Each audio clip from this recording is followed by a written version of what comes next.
स्वागत है आप सभी लोगों का मेरे चैनल साइंस टू टेक्नोलॉजी में। मैं अनुपम विपुल आप सभी लोगों का स्वागत करता हूं आज के शो कैमरा ट्यूसडे में। आज हम लोग बात करेंगे वीडियो लाइट्स के बारे में। तो आइए समझते हैं। तो यहाँ पे थोड़ा एक समझिए कि यहाँ पे लाइट कौन सा खरीदना वो सब नहीं बात करो, क्या है लाइट का, क्या उसके अंदर का साइंस है उसको समझने की कोशिश करते हैं। तो यहाँ पे समझिए लाइट बहुत इंपॉर्टेंट चीज़ है क्योंकि कोई भी ऐसा चीज़ नहीं है जो नेचुरल लाइट को बीट कर सके, यानी कि सन का जो लाइट है उसको बीट करना पॉसिबल नहीं है। वो इसलिए नहीं कि आप उससे बेटर लाइट नहीं बना सकते, साइंटिफिकली आप उससे बेटर बना सकते हैं। बात है इंसान का आंख जो है सन के लाइट के अकॉर्डिंग इवॉल्व हुआ है, तो सारा चीज़ उसी के हिसाब से होता है।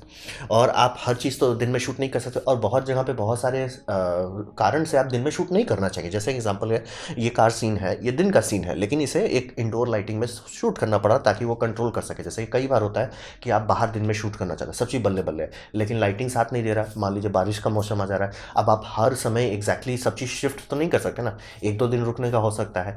तो ये एक कई बार समस्या बना देता है कि जहाँ पे आप चाहते तो हो नेचुरल लाइट इस्तेमाल करें, लेकिन आप कर नहीं सकते, आपको करना है आर्टिफिशियल लाइट। तो हिसाब यही रहता है कि आर्टिफिशियल लाइट घूम फिर के बन ही जाता है मस्ट। जनरली ये सब मतलब स्टार्टिंग यूट्यूबर्स को कहा जाता है कि अगर आप स्टार्टिंग कर रहे हो और आपके पास कोई लाइट उठ का पैसा नहीं है, शांति से नेचुरल लाइट इस्तेमाल करो, विंडो के पास में कर लो, क्योंकि उसके आसपास भी कुछ नहीं आता। तो ये सबसे सिंपल ऑप्शन होता है। और आर्टिफिशियल लाइट में ये क्यों इतना खर्च करता है, मतलब क्योंकि आप नॉर्मल लाइट देखते हो ज़्यादा महंगा नहीं होता, लेकिन आप वही वीडियो लाइट देखें, खास करके जो ब्रांडेड कंपनीज की आती है, जिसका नाम आप खोज सकते हो, जिसका स्पेक्शीट आप निकाल सकते हो, उस सब का दाम पागल जैसा महंगा होता है। आरी का लाइट का दाम इतना ज़्यादा महंगा होता है कि मतलब आपको गाड़ी सस्ता लगने लगे। तो ऐसा क्यों है? कारण ये है कि अगर लाइट ख़राब रहा, यानी कि मतलब लाइट आपका ऐसा होना चाहिए और किसी कारण से लाइट आपको गड़बड़ मिल गया, तो पोस्ट प्रोसेसिंग में आप कुछ भी उसका नहीं कर सकते। ये आप लोग में से काफ़ी लोग जो फोटोग्राफी करते हैं, नाइट फोटोग्राफी करते होंगे और स्ट्रीट लैम्प के नीचे उनको कभी फोटोग्राफी करना पड़ा होगा, पता चले कितनों कर लेते कलर सही नहीं आता, क्योंकि वो लाइट ही गड़बड़ है। वो लाइट मोनोक्रोमेटिक है, वो पीला लाइट नहीं है, वो सिर्फ पीला स्पेक्ट्रम है, मतलब सिर्फ एक स्पाइक है उसमें। ऐसा नहीं कि एक ग्रेडियंट है जिसमें रेड थोड़ा ज़्यादा इसलिए वो पीला दिख रहा है, वैसा नहीं, उसमें ग्रेडियंट है ही नहीं, इसीलिए बहुत ख़राब कलर दिखता है उससे। और कितनों आप कर लीजिए, हाँ अगर आप ऐसा लुक चाहते हैं अपने वीडियो में, थोड़ा सा वो ड्रामेटिक लुक देना चाहते हैं तो लोग करते हैं, लेकिन कई बार आप लोग देखेंगे नाइट में, मतलब कोई म्यूजिक वीडियो है और उसमें लैंप वूम्प है, बहुत सारा एक्स्ट्रा लाइट डालना पड़ता है ताकि उसका लाइट से अगर डायरेक्ट एक्सपोजर देने गए बहुत ख़राब दिखेगा, और उसको कोई पोस्ट प्रोसेसिंग फिक्स नहीं कर सकता। तो ये समझना बहुत ज़रूरी है कि अगर आपका लाइट ही ख़राब रहा, कितना अच्छा कैमरा रहे, कितना बड़ा रॉ फाइल रहे, आप कुछ उसका नहीं कर सकते। और कई बार हो चुका है, जैसे कि यहाँ पे नाइट सीन देख लीजिए, हैरी पॉटर का है, तो उतना ऊपर में स्काई लाइट और स्काई लाइट लगा के काहे मेहनत कर रहे हैं? कारण वही है कि लाइट ए आप कंट्रोल करना चाहते हो, दूसरा गंदा लाइट आ गया तो कोई फर्क नहीं पड़ने वाला, ये सीन को दोबारा रीशूट करना ही पड़ जाएगा। तो ये एक इंपॉर्टेंट चीज़ है, समझना बहुत ज़रूरी है कि लाइट का दाम होने का एक कारण है, क्योंकि इसको पोस्ट प्रोसेसिंग में ठीक नहीं कर सकते। तो अगर आप मान लीजिए लाइट देख रहे हैं और आपका ख़राब आ रहा है कैमरा में, और आपका सबसे पहला सोचे अरे कोई नहीं पोस्ट प्रोसेसिंग में ठीक कर देंगे, हैरान हो जाएंगे कि कितनों स्लाइडर इधर से उधर कर दिए, ठीक नहीं हो पाएगा। तो यहाँ पे समझिए लाइट के बहुत सारे टाइप्स होते हैं, तो सारे टाइप का एक अपना सिग्नेचर है। जैसे अगर स्पेक्ट्रम एनालिसिस करेंगे तो सारे सिग्नेचर आएंगे। जैसे मैं बता रहा हूँ कि डे लाइट सबसे स्मूथ है, एकदम बम बम है, और ये हमें सबसे अच्छा लगता है। कारण ये है कि हम लोग इसके हिसाब से इवॉल्व किए हैं।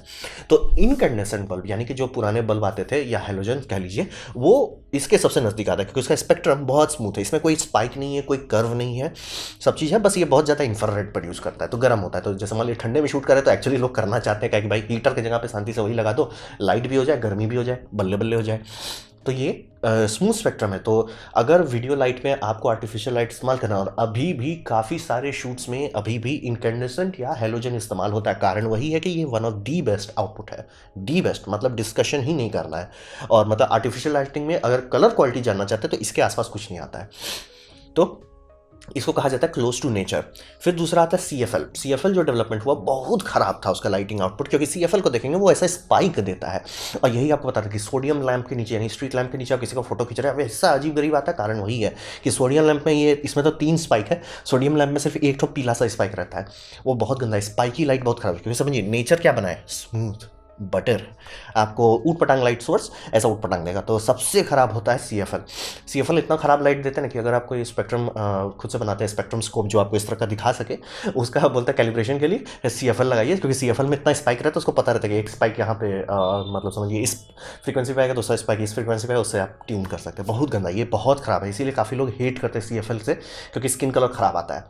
तो CFL को अगर आप कभी सोच रहे हैं कि अरे सस्ते में CFL मिल रहा है, क्लियरेंस है, फोटोग्राफी में उसे इस्तेमाल ना करें, बहुत खराब रिजल्ट आएगा। तो ये जनरली कोई नहीं इस्तेमाल करता CFL। वीडियोग्राफी ना जी ना, ना वो ऐसे हो जाता है, ना जी ना है।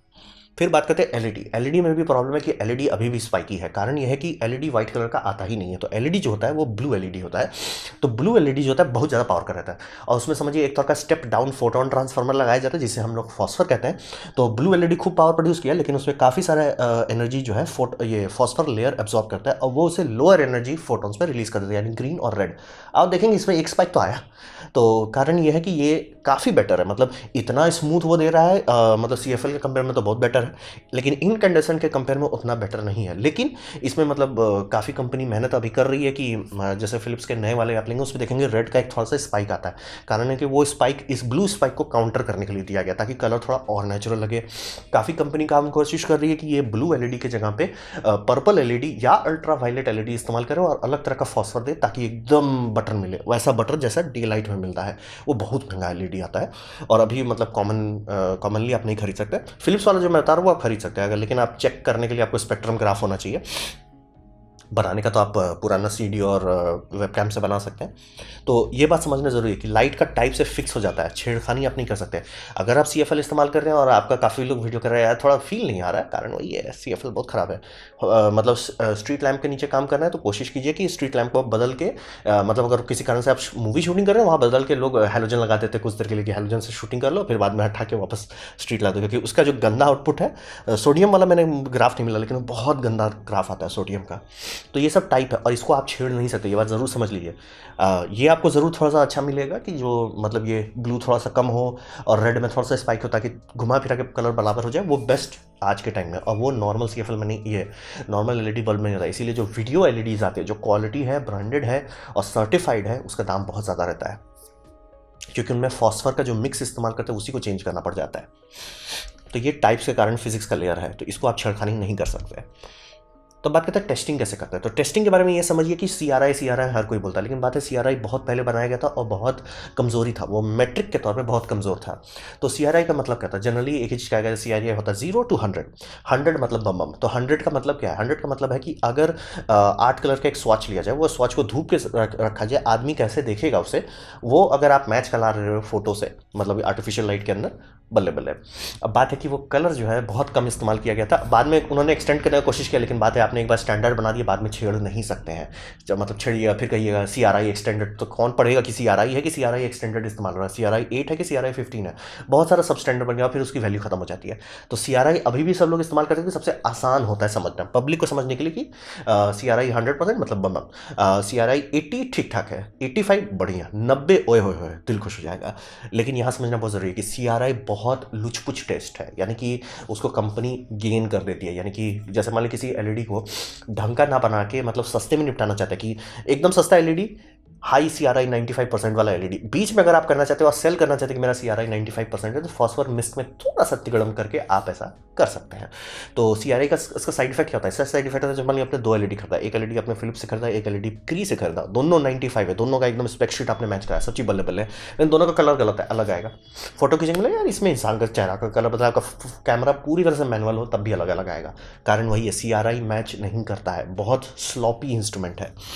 तो बात है CRI का प्रॉब्लम देख के बहुत सारे और भी बनाए गए इंस्ट्रूमेंट्स, जिसमें मतलब TM30 करके एक तो आप लोग बार बार सुनेंगे, बहुत सारा बनाया गया और सब में यही प्रॉब्लम आ रही है कि इस तरह से करके कुछ कर रहे हैं। तो एक नया स्टैंडर्ड है मार्केट में जो काफ़ी मुश्किल है, काफ़ी महंगा है, लेकिन ये इंस्ट्रूमेंट सारी समस्याओं को समाधान कर देता है। उसे कहते हैं SSI स्टैंडर्ड, यानी कि स्पेक्ट्रल सिमिलैरिटी इंडेक्स, यानी कि यहाँ पे ये ऑब्जर्वर को हटा दे रहा है। क्योंकि आप ये समझिए कि CRI जो है या टेलीविजन स्टैंडर्ड करके बहुत सारे और स्टैंडर्ड्स भी हैं लाइट टेस्टिंग के लिए। CRI मैं इसलिए बोल रहा हूँ क्योंकि वो बहुत कॉमन है, लेकिन बहुत सारे और स्टैंडर्ड है। तो सब स्टैंडर्ड को किसी चीज़ से ऑब्जर्व किया गया। CRI था इंसान का आंख कैसे दिखता है, एक स्टैंडर्ड बनाया गया जिसमें 3 CCD CMOS सेंसर कैसे दिखता है। अब बात है CCD तो आपको इस्तेमाल ही नहीं करता, और 3 सेंसर वाला कहीं कुछ ही जगह पे 3 सेंसर वीडियो कैमरा इस्तेमाल होता है। तो बात है कि जो है ही नहीं उसके लिए आप ऑब्जर्व कैसे कर रहे हो। तो ये समस्या हमेशा है। फिर आया कि ठीक है आप 8 कलर को ले रहे हो, तो जो आप TM30 देखते हो, TM30 100 कलर का सैंपल लेता है। 100 सुनने में बहुत अच्छा लग रहा होगा, लेकिन उतना है नहीं। मिलियंस ऑफ कलर की दुनिया में आप 100 कलर से कैसे गेस कर सकते हो। तो घुमा फिरा के हर में यही प्रॉब्लम है कि ऑब्जर्वर नौटंकी कर सकता है। यानी कि मान लीजिए आप सेंसर के हिसाब से कर रहे हैं और सेंसर का टेक्नोलॉजी बदला, आप लटक जाओगे। आप कैसे ऐसा कर सकते हो कि नहीं मैं ये कह रहा हूँ ये लाइट अच्छा है, तो यानी ये लाइट अच्छा है, ये नेगेटिव के लिए भी अच्छा है, CCD के लिए भी अच्छा है, CMOS के लिए भी अच्छा है, और इंसानी आँख के लिए भी अच्छा है। उसी के लिए एक सबसे बेहतरीन इंस्ट्रूमेंट है SSI यानी स्पेक्ट्रल सिमिलर इंडेक्स। और ये कुछ करता नहीं है, ये मीटरिंग का इसका काम ही नहीं है। इसका काम सिंपल है कि आप मुझे एक स्टैंडर्ड दो, इस स्टैंडर्ड के कॉस्ट पे जैसे इनकैंडेसेंट लैंप हो गया, क्योंकि one of the best output उसका आता है, लाइट क्वालिटी बेस्ट होता है, तो उसका स्पेक्ट्रम लेगा और बस वही कंपेयर करेगा, और उसको कुछ करना ही नहीं, वो बस स्पेक्ट्रम का कोई ग्राफ दिखा देगा, बोले ये ग्राफ है और आपका एलईडी यहाँ पे आ रहा है, आपको कोई दिमाग लगाने की जरूरत, ग्राफ देख सकते हैं। और इससे मैचिंग करना भी बहुत आसान हो जाता है, यानी कि ये फिजिकल रियलिटी दे जाता है, फिजिक्स में क्या हो रहा है, मतलब एक्चुअल फोटॉन्स के कौन सिग्नेचर है, क्या है, और इस पर आपको दिख जाएगा कोई चीज़ स्पाइकी है या कोई फिल्टर ब्रेक कर रहा है, या कुछ कुछ केसेस में आप वीडियो लाइट्स में देखते होंगे कि अलग अलग कलर का लाइट इस्तेमाल किया जाता है RGB देके, ताकि प्योर वाइट दे सकें। और कारण इसीलिए रहता है कि उसका वाइट बैलेंसिंग मैच करना जरूरी है, और वो आप देखोगे कैसे, तो यही इसीलिए SSI यानी कि इस तरह के सुपर एक्सपेंसिव इक्विपमेंट लोग इस्तेमाल करते हैं, और इससे लाइट अगर आप मैच करा लिए SSI का इस्तेमाल करके तो काम खत्म। अब आपका अगर कलर खराब आ रहा है तो यानी आपने कोई सेटिंग गलत किया, या तो कोई कैमरा बिगड़ा हुआ है, और कुछ नहीं होने वाला। लेकिन ये बहुत महंगा है, मतलब SSI मतलब बहुत आरी लेवल के वीडियो लाइट्स लेंगे तो आपको SSI मिलेगा, लेकिन जनरली सस्ते कैमरा वीडियो लाइट्स में आपको कभी नहीं मिलने वाला, और इसका टेस्टिंग भी बहुत मुश्किल है। मतलब ये इंस्ट्रूमेंट जो है बहुत महंगा आता है। कितना महंगा था? आईफोन सस्ता लगने लगे, बस समझ लीजिए, इसका दाम आप उसी से अंदाजा लगा लीजिए। और प्लस ये बहुत सारी कंपनी बनाती भी नहीं है। तो C800 बहुत पॉपुलर है, बहुत लोग इस्तेमाल करते हैं, जो भी लोग इस्तेमाल करते हैं, हाँ भाई अब लाइट का हमको टेंशन नहीं लेना, हम जानते हैं कौन लाइट अच्छा है, कौन खराब है, कौन सही है, कौन धोखा है, सब क्लियर हो जाता है। और आप 2-3 लाइट को मैच भी करा सकते हैं, क्योंकि समझिए जैसे आप न्यूज़ ब्रॉडकास्टिंग में काम कर रहे हैं, वहाँ पे पोस्ट प्रोसेसिंग नहीं करने वाले, तो जितना लैंप लगाए जाएंगे, और चूँकि काफ़ी सारा बड़ा स्टूडियो होता है, काफ़ी सारे लाइट सोर्स रहते हैं, सबको मैच करना रहता है। और मान ली कोई फ्यूज़ हो गया, जो कि होता है, कोई इक्विपमेंट है खराब होता है, तो आप दोबारा कुछ लाते हैं, एग्जैक्ट उसी ब्रांड का एग्जैक्ट वही मॉडल नहीं मिला, आप कुछ दूसरा रिप्लेसमेंट लगाया, आप कैसे चेक करोगे कि वो सही से मैच कर रहे कि नहीं? आप इसमें स्पेक्ट्रम टेस्ट लगा लीजिएगा, स्पेक्ट्रम ऑब्जर्व करेगा, दूसरा का देख लीजिएगा, और अगर ऑफसेट थोड़ा सा, तो हमेशा ही ऑफसेट रहेगा, थोड़ा सा ही है, कोई दिक्कत नहीं है, आपका काम हो जाएगा बल्ले बल्ले। लेकिन बहुत ज़्यादा है नहीं करो, नहीं तो बाद में फिर वीडियो विलेज जो आपका है, जहाँ पे सारा फुटेज जा रहा है, जो लोग प्रोसेस करके बाहर भेज रहे हैं, ब्रॉडकास्ट कर रहे हैं, वो आपके पीछे जूता चप्पल लेके भगाने आ जाएंगे। तो ये समझना बहुत जरूरी है, इसीलिए इस तरह के इक्विपमेंट बनाए जाते हैं। महंगा बहुत होता है, लेकिन कारण है ये सब का। मतलब BBC हो या आपका कोई भी ढंग का न्यूज़ एजेंसी हो, जहाँ पे आपको देख के लगा, आपको कुछ कुछ इंडियन न्यूज़ एजेंसी में दिखेगा कि लाइट पे मेहनत किया गया है और सारा लाइट एक जैसा दिखता है, मतलब आपको लाइट का है नहीं पता चल रहा है। बाकी कुछ जो लगे, एक मिनट तुम नीला क्यों हो गए भाई, तुम ब्लू ब्लू लग रहे हो, एक भाई तुम्हारा हरा कहाँ से आ जा रहा है भाई, मतलब आपको देखिएगा लाइट नहीं सही से मैच कर रहा है, सारा लाइट अलग अलग है। ये मतलब एक सेट से दूसरे सेट में ट्रांसफर करते हैं, हौच पौच लगने लगता है। कारण ये है कि ये लेके कोई बैठ के वहाँ चेक नहीं किया था कि लाइट सही से मैच हो रहा है कि नहीं। तो बात है, तो मैंने बता दिया कि इक्विपमेंट क्या है, टेक्नोलॉजी क्या है। तो बात है इसका रियल वर्ल्ड में इस्तेमाल है, हाँ इसका सीधा सीधा इस्तेमाल है, क्योंकि ये आप समझिए कि मैं सही बात है, इक्विपमेंट जो 1 लाख या 2 लाख रुपए का आता है वो बहुत महंगा लगता है, लेकिन वो वर्थवाइल होता है। कारण ये समझिए कि बहुत सारी लो बजट स्टूडियो, जैसे कि जिनको कम बजट में निपटाना है, उनका सोता पैसा नहीं है, वो शांति से अभी भी इनकैंडेसेंट और हैलोजन इस्तेमाल करते हैं। आप अगर हॉलीवुड का बिहाइंड द सीन देखेंगे, बहुत सारे में लाइट इस्तेमाल हो रहा है, बहुत सारा में हैलोजन और इनकैंडेसेंट बहुत टाइम तक इस्तेमाल हुआ।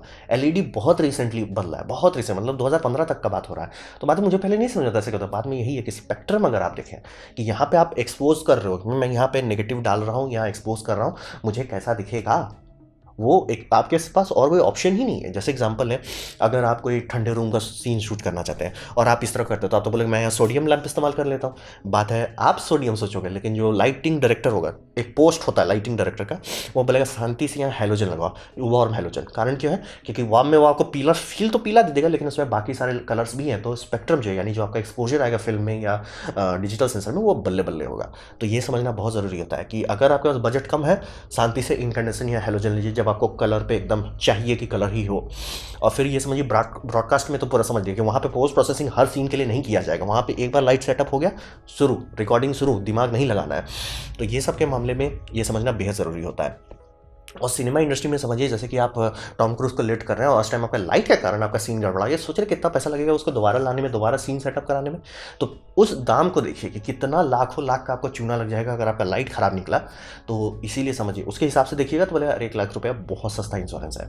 या तो जो स्टूडियो लाइटिंग में ही डील करती है, बहुत सारी स्टूडियो जो रेंट करती है वीडियो लाइट, वही आपको इस तरह का टूल भी दे सकती है। जैसे कि प्रोफेशनल वर्क में मॉनिटर सबके लिए आता है कलर कैलिब्रेशन टूल, आप और हमारे लिए उतना इंपॉर्टेंट नहीं है, लेकिन जो भी काम स्टूडियो मास्टरिंग कर रहा है, वीडियो रेंडरिंग कर रहा है, मतलब प्रोफेशनल कर रहा है, वो बोले भाई बिना इसके तो तुम्हारा हम काम का वैल्यू ही नहीं देंगे। क्यों? कारण वही समझिए कि कहीं एक जगह पे थोड़ा सा एक्स्ट्रा खर्च करके इंश्योरेंस ले लेना कि मेरा सामान सही है, मैं जो करने की कोशिश कर रहा हूँ सही है। क्योंकि अगर मान लीजिए आपका पोस्ट प्रोसेसिंग में कुछ गड़बड़ आ रहा है, आप कैसे जानेंगे कि आपका लाइट गड़बड़ था कि पोस्ट प्रोसेसिंग? आपका 2 वेरिएबल हो गया, 2 वेरिएबल आपका भी नहीं चाहता कि मेरा सिर्फ एक ही चीज़ गड़बड़ हो, तभी ये सब पे खर्च करना ज़रूरी होता है, तभी जाके लाइटिंग डायरेक्टर का एक पूरा डिपार्टमेंट है। हाँ, ये सस्ते बजट में काट लिया जाता है और सस्ते बजट में सस्ते में निपटाने का एक ही ऑप्शन होता है, इनकैंडेसेंट या हैलोजन इस्तेमाल किया। हैलोजन का तो मतलब बिजली इफिशियंसी भी ठीक ठाक ही रहता है, लेकिन हाँ हैलोजन लंबा नहीं चलता, तो ये बात समझ लीजिए। और हैलोजन जनरली ठंडे जगह पे आप इस्तेमाल करना चाहोगे, नहीं तो गर्म जगह में तो बहुत ज़्यादा एसी चलाना पड़ जाएगा। तो ये है, इसका इस्तेमाल है रियल वर्ल्ड में, इसीलिए लोग कलर वीडियो लाइट इतने महंगे होते हैं। स्पेक्ट्रम में देखिएगा तुरंत समझ में आएगा, ले तेरी, इसीलिए मतलब सस्ता एलईडी मतलब सस्ता एलईडी, महंगा एलईडी वीडियो कलर का जो लूट नहीं रहे, जो चूना नहीं लगा रहे, जो ढंग का दे रहे हैं, वो आपको जेन्युइनली उसका कारण होता है महंगा होने का। तो ये था मेरा प्रेजेंटेशन वीडियो लाइट्स के बारे में। उम्मीद करता हूँ आपको अच्छा लगा, कुछ सीखने मिला, कुछ समझ में आया हो। अगर ऐसा है लाइक कर दे दोस्तों, शेयर कर दे, उससे मेरा काफ़ी भला होगा। नहीं अच्छा लगा, नहीं पसंद आया, कोई बात नहीं, आप डिसलाइक कर सकते हैं। मैं आपसे कहूँगा कि कमेंट लिखें, मैं हर कमेंट को पढ़ने की कोशिश करता हूँ।